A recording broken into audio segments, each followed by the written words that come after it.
ధార్మిక జీవనానికి ఆయువు పట్టు తిరుమల అంటూ ప్రపంచంలో అందరికీ ఈ క్షేత్రమే ప్రధాన బిందువని, సనాతన ధర్మాన్ని ఆచరిస్తూ వారికి స్వామివారి ఆశీస్సులు మెండుగా ఉండాలని మాజీ ఏపీ సీఎస్ సుబ్రహ్మణ్యం అన్నారు. గతంలో తలెత్తిన లోపాలను సరిదిద్దే ప్రయత్నం టీటీడీ ఈవో, అదనపు ఈవోలు చేస్తున్నారని ఆయన స్పష్టం చేశారు. శుక్రవారం ఉదయం వీఐపీ విరామ సమయంలో 1958 బ్యాచ్ ఐఏఎస్ చల్లా భీమేశ్వరరావుతో కలిసి మాజీ ఏపీ సీఎస్ ఎల్వి సుబ్రహ్మణ్యం స్వామివారి సేవలో పాల్గొని మొక్కులు చెల్లించుకున్నారు.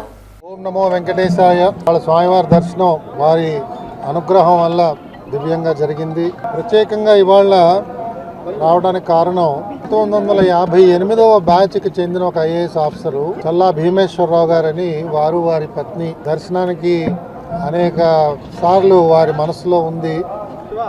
వారి కోరిక తీర్చడానికి స్వామివారు నన్ను ఈ విధంగా ఇక్కడికి లాక్కుని వచ్చారు. వారు గొప్ప దేశభక్తుడు. ఈ వయసులో కూడా ఇంకా దేశం కోసం అని చెప్పి అనేక మౌలికమైన అంశాల మీద ఆయన వ్యాసాలు రాయడం, గ్రంథాలు రాయడం చేస్తున్నారు. వారి దర్శనం కోసమే మేము వచ్చాం. స్వామివారి అదృష్టం మాకు కల్పించారు. తిరుమల తిరుపతి దేవస్థానం ఎప్పుడు వచ్చినా కూడా ఇక్కడ అది మాకు పుట్టినింటిలాగానే లెక్క. ఇక్కడ ఉన్న ప్రతి ఒక్కరూ కూడా పలకరించే విధానం కానీ, చూపించే ఆదరణ కానీ, అది ఒక నూతనమైన ఒక ఉత్సాహాన్ని మాకు ఇస్తుంది. అలాగే తిరుమల తిరుపతి దేవస్థానం ఇవాళ ధార్మిక జీవనానికి కూడా ఇది గొప్ప ఆయువు పట్టు.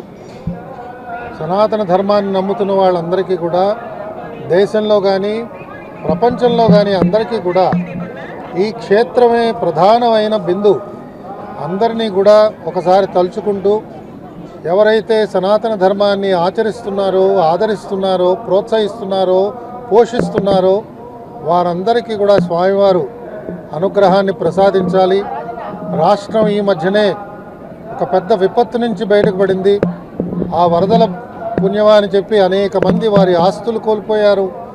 వారందరికీ ఉపశమనం కలగాలని, వారందరూ కూడా తిరిగి వారి యథాస్థితికి చేరాలని స్వామివారి ఆశీస్సులను కోరడం ప్రత్యేకంగా నా బాధ్యతగా నేను చేయడం జరిగింది. ఇంతకంటే చెప్పేదేమీ లేదు. వచ్చిన భక్తులందరికీ కూడా స్వామివారు నిరంతరం వారి అనుగ్రహాన్ని ప్రసాదిస్తున్నారు. ఈ క్షేత్రంలో ఈ మధ్యకాలంలో జరిగిన కొన్ని లోపాలు సరిదిద్దడానికి తిరుమల తిరుపతి దేవస్థానంలో పనిచేస్తున్న ప్రధానంగా శ్రీకార్య నిర్వహణాధికారి గారు, అలాగే అదనపు శ్రీకార్య నిర్వహణాధికారి గారు వారి నేతృత్వంలో అనేక కార్యక్రమాల గురించి వారు ఆలోచన చేస్తున్నారు. అప్పుడప్పుడు పంచుకుంటున్నారు. తోచిన విధంగా వారికి సహాయం అందిస్తూ ఈ క్షేత్రంలో కూడా సేవ చేయడానికి అందరం కూడా సిద్ధంగా ఉన్నాం. ఇంకా అనేక మంది ముందుకొచ్చి ఇలాంటి క్షేత్రాలని సేవిస్తూ వారి జీవితాలని ధన్యం చేసుకోవాలని ఈ క్షేత్రం నుంచి వారందరికీ పిలుపునిస్తూ మీ దగ్గర సెలవు తీసుకుంటున్నాను. ఓం నమో వెంకటేశాయ.